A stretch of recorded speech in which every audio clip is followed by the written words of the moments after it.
balloon of yours goes up. Forces of anarchy, wreckers of law and order. See? Communists, Maoists, Trotskyists, neo-Trotskyists, crypto-Trotskyists, union leaders, communist union leaders. See? Atheists, agnostics, long-haired weirdos, short-haired weirdos, vandals, hooligans. The government, hug the government, love the government, hug the government, love the government, hug the government, love the government.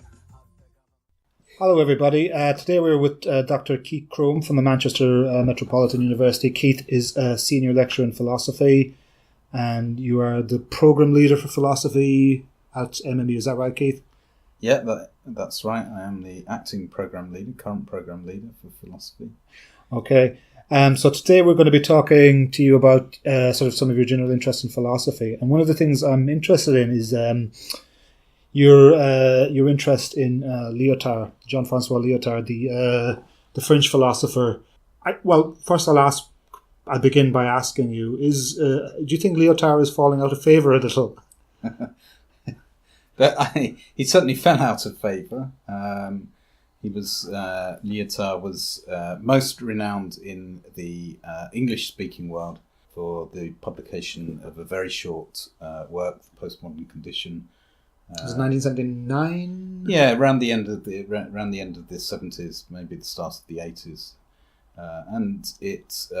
I don't know if it sparked the debates over postmodernity and postmodernism that flourished, sort of took hold of academia, certainly the humanities, in the early 80s. I don't know if the book sparked that interest, but it was certainly an integral part of that, and Lyotard became very famous, much to the detriment of his other work.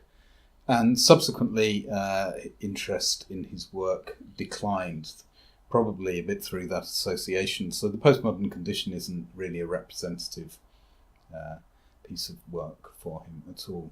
But interest is there are certainly a small and devoted group of people who work on Lyotard's writings. He's dead now, died in 1998. But there does seem to be something of a revival of interest. So there are some very good new scholars working on Lyotard's work who are doing really interesting work. Unfortunately, they seem to be contesting some of the claims I've made about Lyotard. Hate when that happens. Yeah, it's nice that they actually read it, but their contestations are rather convincing, I think.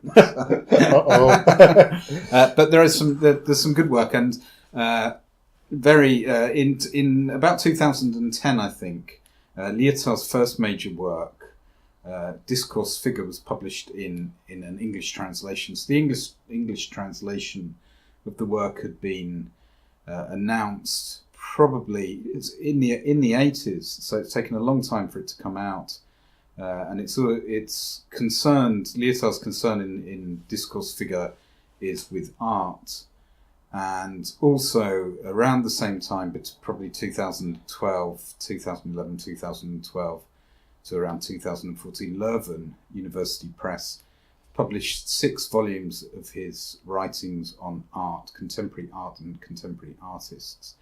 And that seems to have generated a lot of interest in Lyotard and art. So it's growing, really.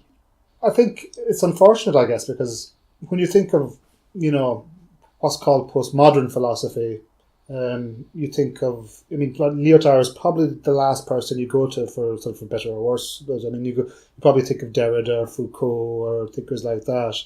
But I would say, at least I'd say, Lyotard is much maligned and probably a lot more interesting than he's given credit for. I think that the Postmodern Condition is a very, very interesting book, So what is he trying to achieve in that? It's a report on knowledge, isn't it? That's how it started out. Yeah, the government of Quebec. I suppose. Very famously, what he argues in that book is that the postmodern can be defined as the decline of the grand narratives that were used in and around the time of the Enlightenment, and later in modernity, to legitimate knowledge and social progress. So he's talking about, ideas of enlightenment, of social progress, of political emancipation that would underpin our concerns with the development of knowledge. And he's saying that those narratives or ideologies are no longer effective. They no longer motivate governments or peoples or states. So this is his famous term, the incredulity towards Metanarrative, which is probably most well known for in the Anglophone world. What are those metanarratives then, in a very elementary sense? The metanarratives in question would be the narrative of emancipation of the people. So, for example, if you think about the French Republic, the development of the French Republic, they would see all social activity or development of knowledge as serving that goal, the emancipation of a people. So the idea that we become liberated or free through our knowledge, the acquisition of knowledge. That would be one example of such a narrative. More recently, what he says is that contemporary knowledge, and I mean, this is, it could be, you could say that Lyotard was quite far-sighted. He was writing in the 70s, late 70s, but he said the purpose that knowledge serves, that legitimates the development and acquisition of knowledge, so science and technology, is simply making a profit. Right. So he's really anticipating what we would now call the development of neoliberalism, and he certainly says at the beginning of the postmodern condition that the account he's giving is a very partial picture of the development of knowledge in the most highly developed societies at the time. Now, I guess we would say that it's more or less universal. So everything serves profit. Okay. Yes. So this book, The Postmodern Condition, then I think it's would it be fair to say that it's often interpreted as saying that postmodernism is something positive? It's a celebration of postmodernism and a celebration of difference. It's a celebration of fragmentation, when in fact it might be more of a sort of a lament about the state of knowledge, the state of emancipation, the state of politics. Well, I think it's both things. So what I didn't say is that Lyotard is deeply critical of the idea that knowledge can be legitimated or made to serve the interests of making a profit. So he says that in fact progress in the sciences, in the contemporary sciences, doesn't occur in the way that would allow it simply to serve that motive. It's forced into it, but there's a certain forcing of it, if you like. And he tries to give a different account of the way in which knowledge can develop and which would actually serve the ends of social justice. And that, I suppose, is where you get the idea that the postmodern, and this is what Lyotard's trying to endorse or give a positive account of, would be a celebration of difference, of play. So he sees that science moves and develops itself in that way. That's how, he says, contemporary scientists understand the development of their own disciplines. So they're unpredictable, they develop through differences, so they're not seeking a consensus or agreement between partners in the scientific game. That would be a modern idea of science. So, in fact, it goes all the way back to Plato. Plato says, a mark of truth is that it elicits consensus amongst those that are involved in the search for knowledge. So then it's a case of, in the modern sense of truth, or even in the Platonic sense that you outlined, Lyotard is saying that things like science and technology and the accumulation of knowledge is very, very interested, as opposed to being disinterested, I guess, or transparent. Yeah, absolutely. But that would be Lyotard's point. I mean, the elicitation of consensus in the end produces silence. The dynamic, the development of knowledge must imply differences and disagreements. Okay. Now, it's interesting that you brought up Plato there, because one of your sort of key interests, Keith, is sort of ancient philosophy. And you've written a really, really good book on this. You've written Lyotard and the Greeks, which is where you have done a sort of a study of a sort of a historical comparison between Lyotard and sort of some of the pre-Socratics and the Sophists and things like that. And what I'm interested in is, what is it that draws you to ancient philosophy generally? It's sometimes I think it's quite difficult to put a finger on what it is that actually draws you to something that excites you about it. So that's I'm not being disingenuous. It's a difficult question to answer, and I think it's also an important point that if you start to understand your motivations, then they lose their hold on you. Or to put it in a more Hegelian fashion, one always misrecognises what it is that drives one in any form of endeavour, really. So you misunderstand your own motivations more often than not. But yeah, if I were attempting to, despite that qualification, despite those sorts of reservations I have about answering that question or being able to answer that question adequately, I'd say what interests me about Plato, in one sense, it really is the sort of crucible, the matrix of philosophy. So I don't think Plato says everything that there is to say philosophically, but you can see the sort of generation of a form of inquiry that has shaped and driven the development of the West in Plato's works, and I like that. But again, Plato's works, and this is just to talk about Plato, really. Yeah, what's interesting, so despite the qualifications and the hesitations I have about being able to say what it is that really, that really drives my interest in Plato. Plato really is the foundation of philosophical inquiry. And you can understand a lot about the development of the philosophical tradition by going back to Plato and reading him. But even so, Plato is at once the foundation of our modern philosophical understanding, and perhaps even to use our worldview. He's also opaque. So I can't say that I understand Plato that well. I read Plato, and I read it, and I think there's something so profound and difficult about what he's doing that's so perhaps alien to the way in which we think, despite the fact that you could characterize our mode of thinking as Platonic. There is something in Plato's text that exceed Platonism itself. It's finding that and trying to grapple with that, which is at the limits of thought, that really interests me in Plato. And do you think does that then revolve around the question of truth for you in some sense? Because if you're looking at sort of Lyotard and the Greeks, the question of sophistry directly pertains to the discourse on truth in some sense. Yeah, yes, it is. Yeah, I suppose it connects with the way in which I'm interested in the way in which truth is constituted in Plato's works, but by that I mean Plato opens up the possibility of there being truth.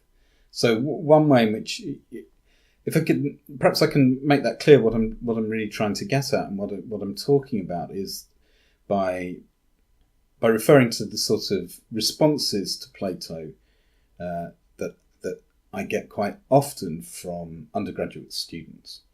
So those students, most students like reading Plato. When they get to do it, some get a bit bored of it after a while because there's a lot of Plato to read. But they always think that they engage with it and then they criticise Plato. So they try and point out what's wrong with Plato. Now, in one respect, that's a very good thing for a student to do. You want a student not simply to accept unquestioningly the arguments and the doctrines that they're being taught, but to use and develop their own critical faculties. And that's something that philosophy really encourages. But to me, at the same time, as it's something that's very good, it doesn't make much sense to say Plato is wrong. Okay. So the reason Plato's, the question doesn't really get to the nub of the what's at stake when in Plato's works and when you read Plato. And what I mean by that is Plato actually opens up the space or the possibility of truth. So he himself creates a sense of what truth actually is. And so by definition, he's prior to any being right or wrong, true or not true, in his own writings.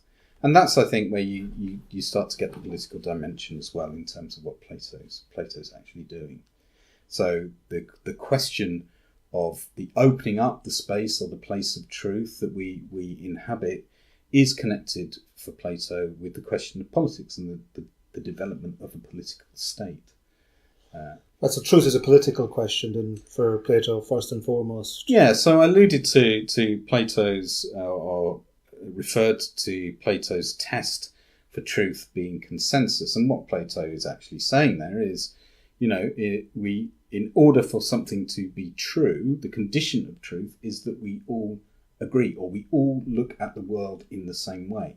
And that means if we look at the world in the same way and then there is truth for us, we actually form a genuine community. So, right, so consensus then leads into community, yeah. Yeah, or consensus is community.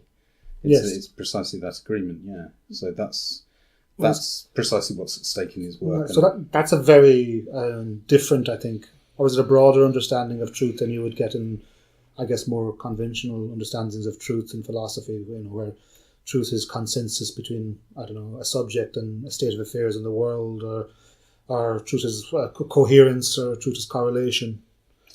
Yeah, it's perhaps a notion of truth that is prior to that. So those are well-worn and accepted definitions of truth. Yeah, the two are correlative. And I think that again, you asked me that question, and it's I suppose it's one of the really interesting things that interest me about Plato's work and about ancient Greek philosophy. That's probably a direct consequence of my interest in Lyotard. So Lyotard was an explicitly political philosopher, and I think it's Lyotard's political commitments and his passion for politics that makes him one of the more interesting French intellectuals of his generation. So I actually think his work, I wouldn't say he was a better philosopher than Derrida, or a better philosopher than Foucault or Deleuze, and I'm not even really sure what that would mean, but I'm sure that a lot of people would contest the claim that he was even their equivalent. Again, you talked about the interest in Lyotard waning, and I don't think his reputation is as strong or as great as any of those three thinkers that I've just mentioned.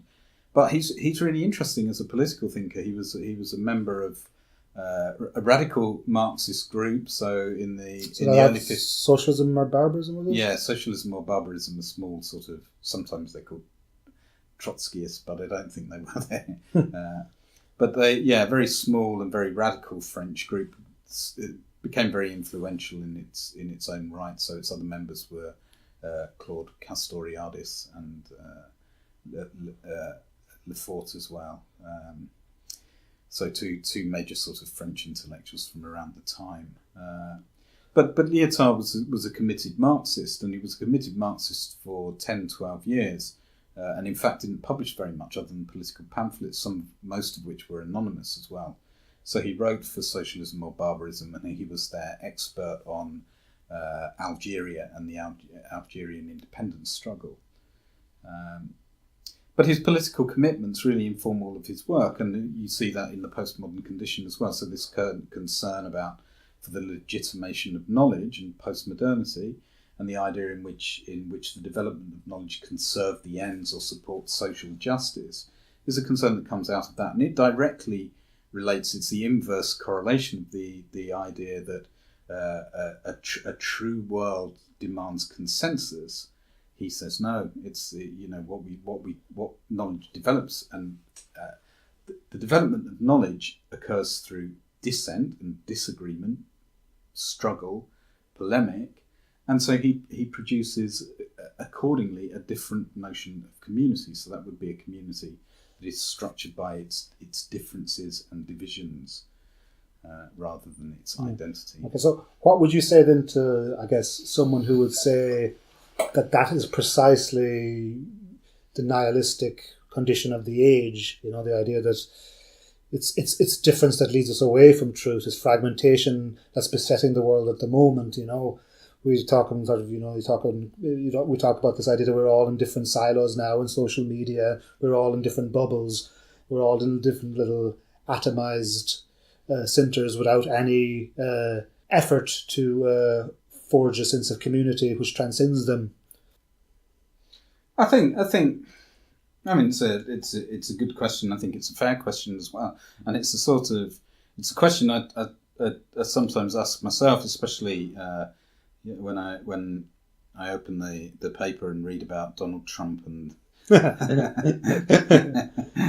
the idea of fake news as well, and all of that sort of. Yeah, I've seen articles which have sort of directly compared Trump to, say, some of the post-structural thinkers, Derrida specifically. Yeah. Right. I mean, I suppose my response in one sense would be to say that Lyotard is not a celebration of atomization. Yeah, Lyotard doesn't celebrate atomization as such. So, I mean, clearly the very condition for polemic, for difference, for a polemicized notion of truth or a polemicized notion of argumentation, and the promotion of the idea of differences of opinion,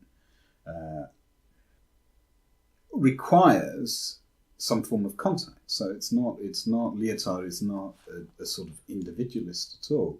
And clearly, what motivates him is a concern to unearth those things, those elements of struggle, of discourse, of arguments, positions that get suppressed in the name of consensus. So, he actually sees the value of consensus as something that is in itself deeply troubling. Totalitarian, for want of a... Okay, I think I understand. So this brings us on to sort of another big theme in Lyotard, and that's, I think, the question of language, right? So, I mean, in different instances, I think he probably sort of theorizes or offers a theory of language, right? And this is, I think, would be fair to say, is also deeply political, and that's because, correct me if I'm wrong, is that Lyotard sees sort of public discourse as falling under sort of a spell of homogeneity, right? Rather than, as you say, maybe say sort of difference or fragmentation or contestation, where we I mean, you mentioned fake news, where we indulge in things being merely communicated rather than having a sense of authentic meaning. So, does that make sense? Yeah, I mean, I don't know if this is a response to what you've just said, but I mean, if you were to what Lyotard recognises or tries to give an account of in his work on language in the 1980s is an account. He tries to give an account of the multiplicity of language, what he called the language games, following Wittgenstein. So different ways, if you like, different ways of doing things with language, different ways of speaking, different which serve different purposes. Now, if you take something like Trump's claims, which are eminently contestable because untrue, they pass themselves off or purport to be factual statements. And those statements are contestable within the framework of factual argumentation. So there are certain pragmatic protocols, certain criteria that we use to determine whether a factual statement is true. And one can settle any dispute in those. So the idea of fake news in Trump's sense, either with the news that Trump himself declares to be fake, or the erroneous, the lies basically that he himself tells.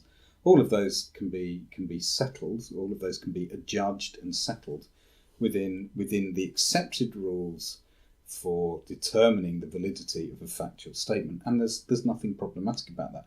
And I don't think Lyotard would find anything problematic about that.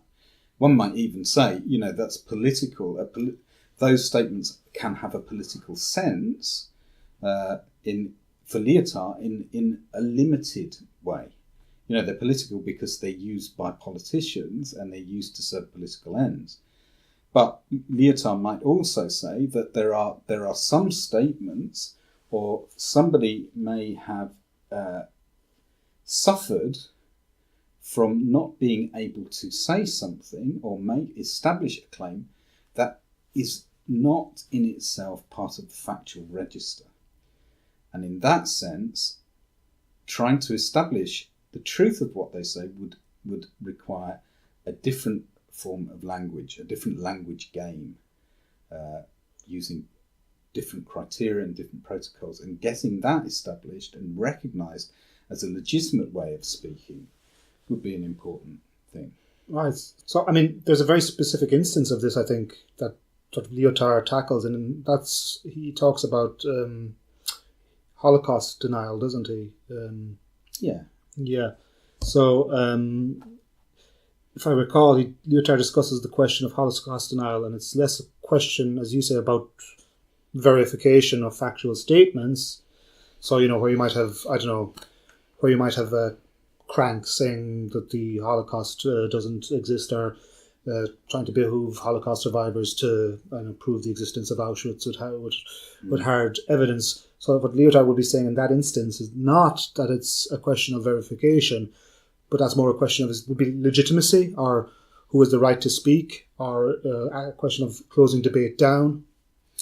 Yeah, what Lyotard, I think, has interest. There's a lot that he says about the Holocaust that's very interesting, but one of his points is that he takes on, or he examines the arguments of the Holocaust deniers, and in one sense, and it surprises a lot of people, he doesn't immediately condemn the Holocaust denier outright.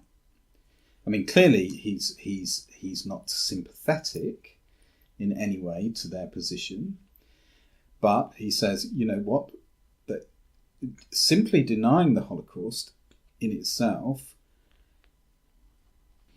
So what he says is that the Holocaust denier can be judged on the basis of the validity or the evidence for their claims.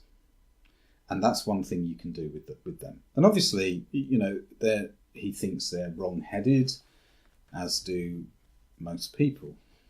But what he does want to say in addition about the Holocaust is that it's not simply a matter of establishing how many people were killed. So the significance of the Holocaust goes beyond simple factual claims. And if we reduce it to simple factual claims, and I might be simplifying Lyotard's argument a little bit, but I don't think I'm betraying it. If we reduce it to simple factual claims, then we lose something of the specificity of this event, which is often proclaimed as an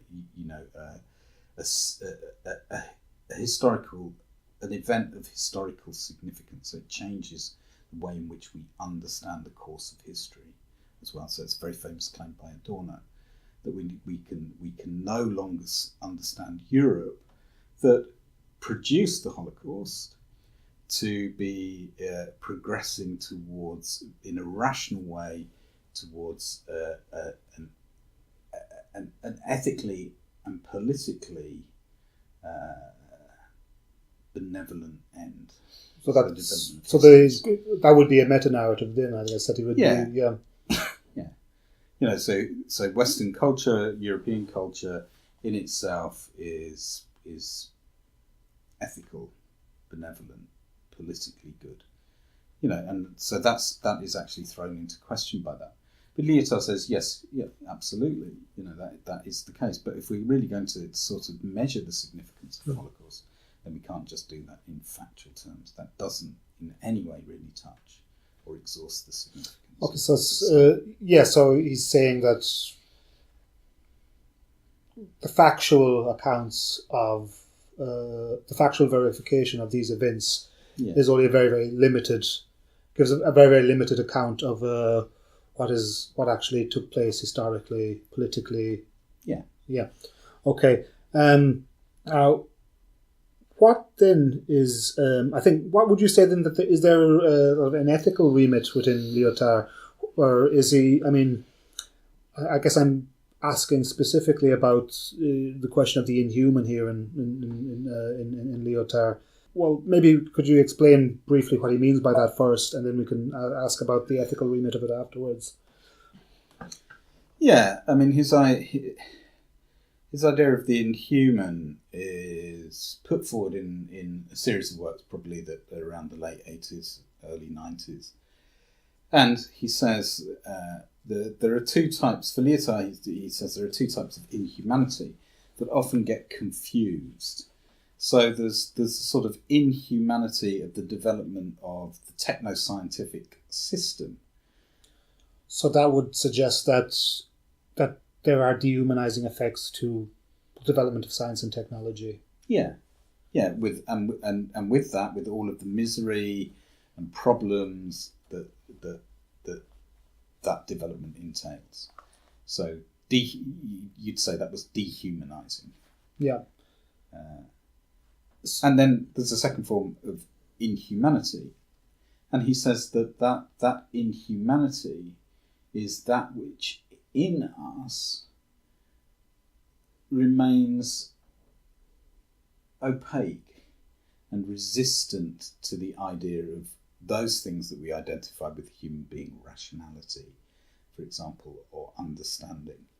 And for him, although again, when we are affected by those elements within us that are not susceptible to rationality, that can be painful and disturbing as well.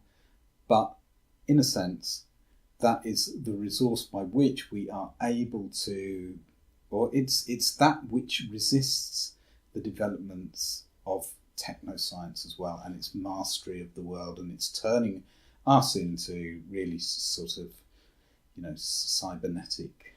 Yeah, this is interesting. I just saw an article in the newspaper today where a company in Wisconsin had a chipping party where they were all it was by consent, thankfully, but it was all the employees went to a party where they were chipped by the company. So it was a sense that the traditional sense of the human was being disrupted by, I guess, technological ends and rational ends. Yeah, and I think that we ourselves are constrained by that. I mean, I don't know that that's a situation that we can really do much about without becoming some sort of, I don't know whether we go off and become some sort of American recluse, shacked up. No sense of monasticism in Lyotard, no. With a gun and a tin of baked beans, waiting for the apocalypse. Really, so we're all constrained by that, and to a greater or lesser degree. So the reason I sort of paused and hesitated was there was I think he was, I can't remember whether he was a sort of cultural theorist or a philosopher, but who was this was about 10 years ago, but wanted to get himself chipped at that time. So he'd have all these sort of chips put in under his armpit or something like that would enable him to turn lights off automatically. It's handy, I guess.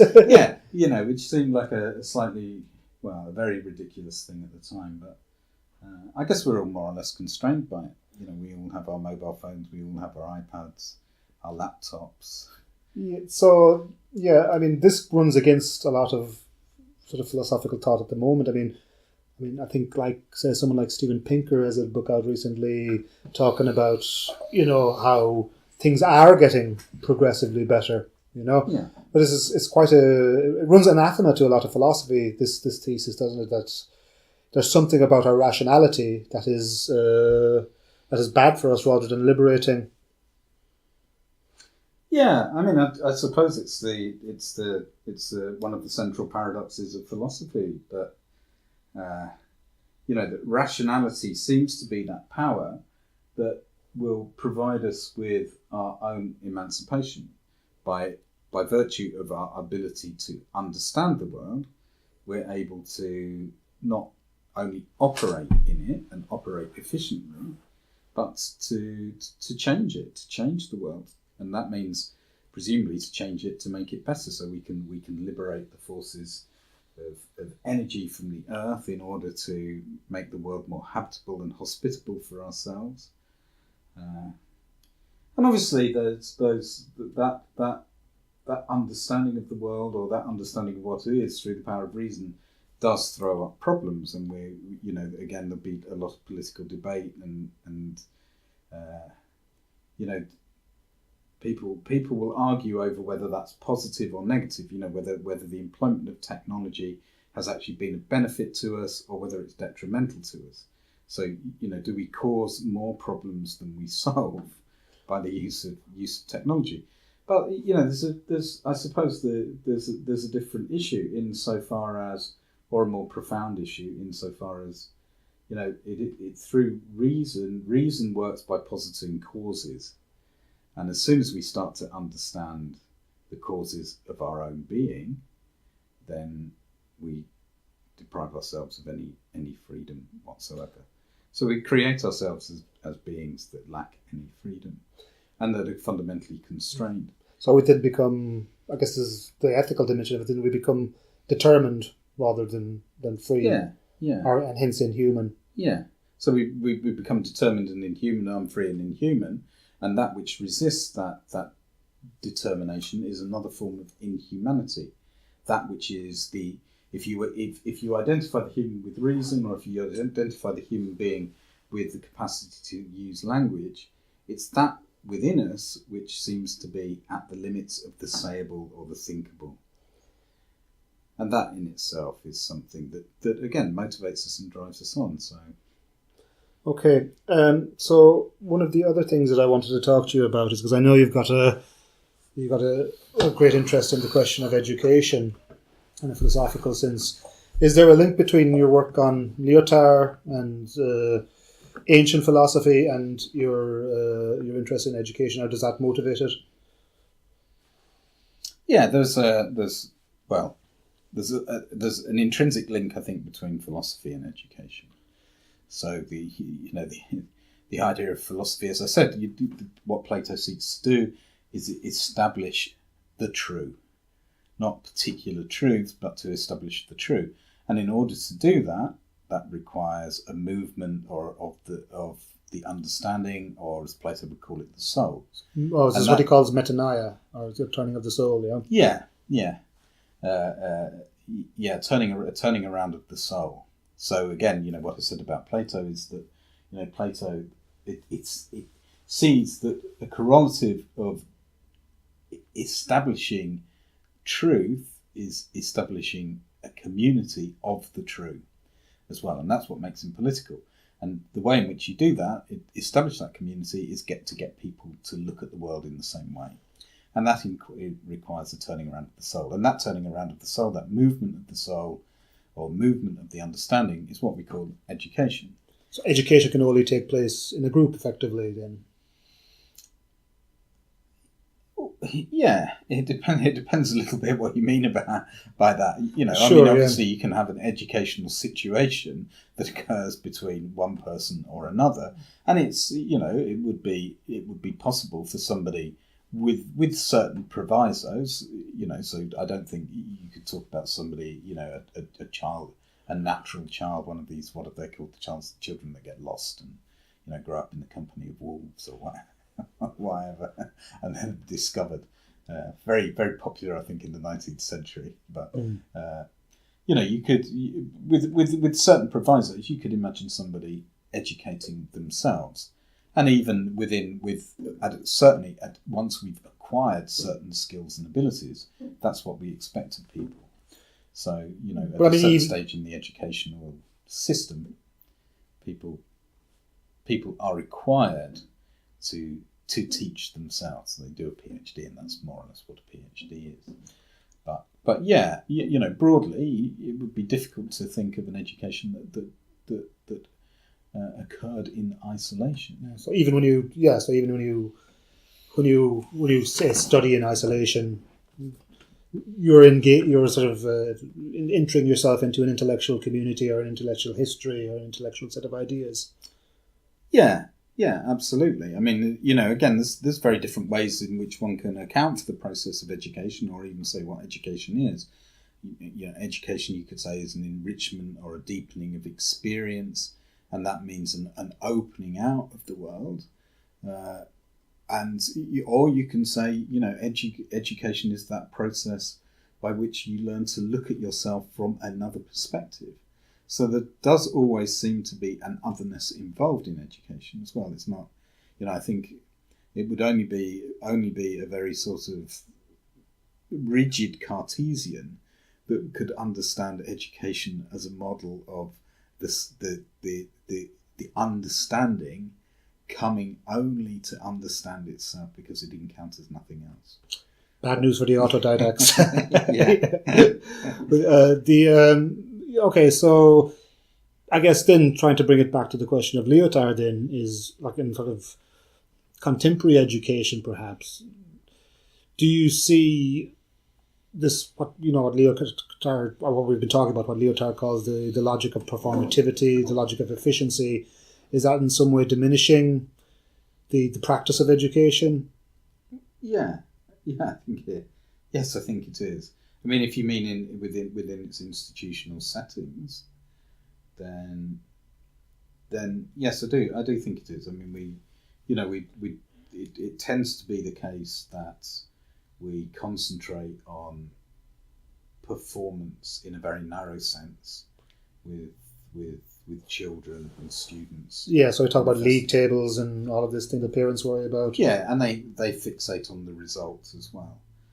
So the end of their 3 years at university, what matters to them, and seems to matter in a very singular way now, is the result that they get, a 2-1 or a first or a 2-2. So you would be sceptical of sort of an over-instrumental approach in education? I'd be deeply sceptical of an overly instrumental approach in education. Yeah, I mean, I think that if you were to ask me, I don't think that this is a neutral or unquestionable definition of education. But it is historic. I mean, I'm just going to repeat Plato. It's inducing a change in somebody. It's making them change, and I don't mean the mere acquisition of facts or information. That changes nothing. We can. You can tell me a bit of information. I can remember it, read it, remember it, and forget it. And nothing really has changed, whether I remember it or forget it. It doesn't affect me in any way, how I understand myself or my relation to the world, how my relation to my own being. Education in a true sense is a transformation of one's being, but that doesn't really fit very well with the imperatives and diktats of the current neoliberal government, or the framework, more broadly the neoliberal framework within which education functions. In fact, that's a moment of opacity and nuisance. That's what Lyotard would say, is being written out of the system. It's a system, the educational system's not particularly interested in the agonies of the student that is struggling to understand something. The individual tutor might be, but the system and the framework within which you function isn't really. That little bit of misery is only a nuisance. We have league tables as well, so not only are we assessed are our students assessed and get a mark, we get a mark for the performance of our students, and then we're graded by our students as well, who are now buying a product. And obviously a consumer who is made to feel miserable and unhappy. Is an unsatisfied consumer. Is an unsatisfied consumer. Yeah, so you might say it's actually very anti-educational. So what do you think then is an... The system doesn't want people to learn at all. So what do you think is I guess, an ideal educational encounter then? Or what would be a positive sense of education where you can induce that self-transformation or that change of the self? That's something that's very difficult to describe. I think it's quite singular. I mean, I think what you can have is a learning situation and learning environment, a classroom, a seminar, a tutorial that would not be inhospitable to the movement of education, to an actual education encounter. But yeah, I think it's singular. I mean, I don't think you can legislate for it. I think it requires a sensitivity and commitment on part of both the student and the tutor for it to arise or happen. But it's rare. I think it's a very rare thing as well. So sounds a lot like John Dewey, in the sense that education is an activity, education is a practice, is what you're talking about, or an event, perhaps. Yeah, and I wouldn't even say, I don't know that I don't even know. It does sound a bit like Dewey, and I'm a great admirer of Dewey as well. I think he's a brilliant philosopher. Politically, maybe a little suspect, but yeah, a very insightful and profound thinker at the same time, especially in relation to the question of education. But to speak of it as an event, I don't know that it would be something that would happen in a eureka moment. You can't say, it would be very rare. Sometimes it does happen. I think that I can remember experiences I've had with teachers which have profoundly affected me. But I can also remember that it can be a very gradual process, can't it? It's not an accretion either. It's just there seems to be one day where something has changed. Something clicks, yeah. Yeah, something just clicks, and it can, it's laborious and painful. You can spend months, even years. And again, that's something that I don't know that our education system is particularly hospitable to. The idea that a real educational change, a real transformation, the moment of education, that leading to somewhere else, takes a long time. They want it to happen quickly. That's interesting, because the strict the strict sense of an education is that it ought to be a discipline of some kind. Something that requires repetition, work, labour, and as you say, agony. Yeah, absolutely. Yeah, it has to hurt. I mean, I think that I think the subjects that we study or that are taught at universities and school. Well, universities are called disciplines because they require discipline.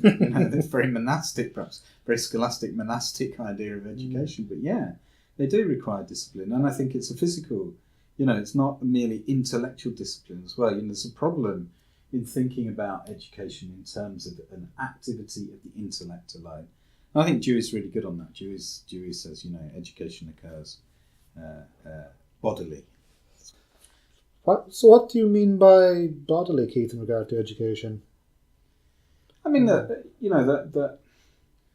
something quite banal, I suppose, in the first instance, that, the person that studies is the person that sits in a chair or moves around a room, who walks, who talks, who interacts with other people, who looks at the world. Has to stay healthy. If we're going to be educated, there's also got to be something to know, and that something to know is not simply the contents of our own mind. It's not just making patent what is latently within us, but it is an actual encounter with other people and the world, and so yeah, and as you say, the person who does that is tired, energized, so on and so forth, bored. But, the moment of education obviously comes is perhaps that moment where you become excited about something. You become engaged with it. And that's a person who's passionate, who feels, who understands, in that sense of not merely intellectual understanding, but stands next to something. engages with it. So then that's probably sort of in a Lyotard sense, when you have a sense of affect, or when you, in an education context, when you can mix passion and labour, you then have maybe something special, perhaps. Yeah, I think absolutely. I mean, again, you're not gonna learn. You've got to want to learn, and that does require passion, and passion in the sense, both in the sense of something active and passive, that which drives us, and allowing ourselves to be open, to be affected, to be properly affected by something. Again, so I don't know if I've explained it properly, but that idea of education as a mere intellectual exercise, isn't really opening us up to the world, allowing us to encounter anything. It's sort of, what you get then is a really perverse sense of learning. I think. Quite stifling, I guess. Yeah, really stifling and distorting. Okay, so I think I got just a couple more questions, Keith, before we finish. Yeah. I think, okay, so you've talked about education, you've talked about Lyotard. What do you think is the relevance of Lyotard then today? Do you think he still has a relevance? Either as a political, cultural, even educational?